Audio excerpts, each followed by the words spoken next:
saya bagikan kebenaran firman Tuhan. Bagaimana topik yang lalu tentang cinta akan rumah Tuhan. Ya, ini kita akan bawa lagi renungan tentang mimpi Yakub di Betel. Ya, di Kejadian 28 ayat 10 dan 17. Yakub adalah orang yang mencintai akan rumah Tuhannya. Makanya yang pertama, bagaimana mimpi Yakub dalam dia punya kecintaan akan rumah Tuhan dan memiliki satu hal keintiman. Berarti yang pertama di ayat yang ke-12, ya, rumah Tuhan menghubungkan antara bumi dengan surga. Bumi di mana tempat kita berpijak, tapi surga di mana tempat kediaman rumah Bapa Yahweh. Ya, yang dimana kita meninggikan dan mengagungkan nama Bapa Yahweh.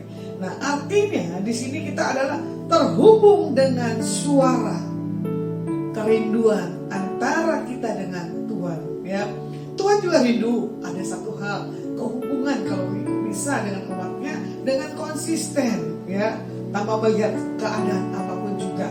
Nah, makanya kalau kita mau lihat di Betel adalah satu tempat ibadah, ya, tempat peristirahatan, melepaskan penat, melepaskan beban, melepaskan segala hal kehidupan dari setiap kita anak-anak Tuhan. Makanya di sini dikatakan apa?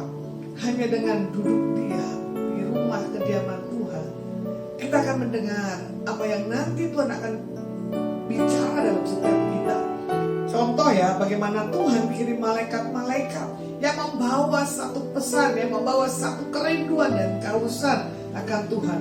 Di ayat ke-13, di ayat perikop yang kedua, rumah Tuhan adalah tempat kita mengenal Tuhan secara pribadi. Ya, kalau kita lihat, kita review kembali, bagaimana ya dulu kehidupan kita. Tapi setelah Tuhan panggil, Tuhan pilih, Tuhan tetapkan, kita dibawa Tuhan untuk apa? Mengenal pribadinya.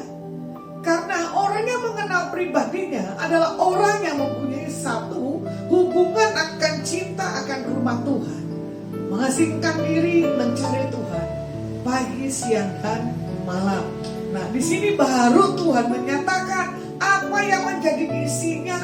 Tuhan menyatakan dan menguatkan bagaimana kita akan melangkah berjalan yang ke depan. Apalagi buat tahun-tahun ini ya, berita yang saya dengar, ada flu yang belum kelar ada di Jepang. Tapi jangan berpatokan dengan keadaan berita yang kita dengar. Tapi kalau kita mendengar kabar keselamatan, kabar Injil Alkitab tentang pertobatan dan keselamatan, pasti kita menerima satu anugerah grace yang daripada Tuhan. Nah, bagaimana cara pandang kita merubah pola pikir yang tentang nggak boleh takut tentang dunia ini. Karena apa? Kita punya Bapa Yahweh yang dahsyat, Bapa Yahweh yang ajaib. Makanya orang yang cinta akan rumah Tuhan, dia selalu punya kekuatan yang berbeda dengan manusia yang lainnya.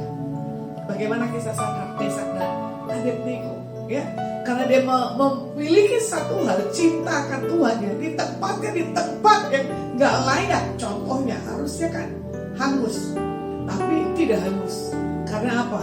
Ditunjukkan penampilannya berbeda dengan manusia biasa. Nah, bagaimana yang ketiga? Tuhan memberikan janji-janjinya di ayat yang ke-15, ya. Makanya janjinya lebih berharga dari apapun yang ada di dunia ini. Dia berjanji menyertai, bahkan memelihara, bahkan memberkati. Nah, pegang janji Tuhan. Jangan pernah takut dalam segala apapun. Karena Betel bicara tentang apa? Tempat peristirahatan.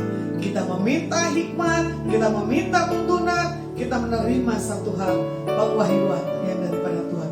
Coba kita belajar, ya, mengintrospeksi diri kita di hadapan Tuhan. Tuhan, apakah aku sudah memiliki Betel?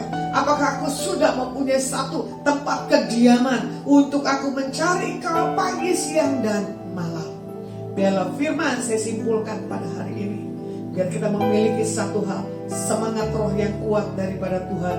Biarlah cintakan Tuhan, biarlah tempat peristirahatan Betel menjadi satu hal, ketetapan bagi setiap kita anak-anak Tuhan.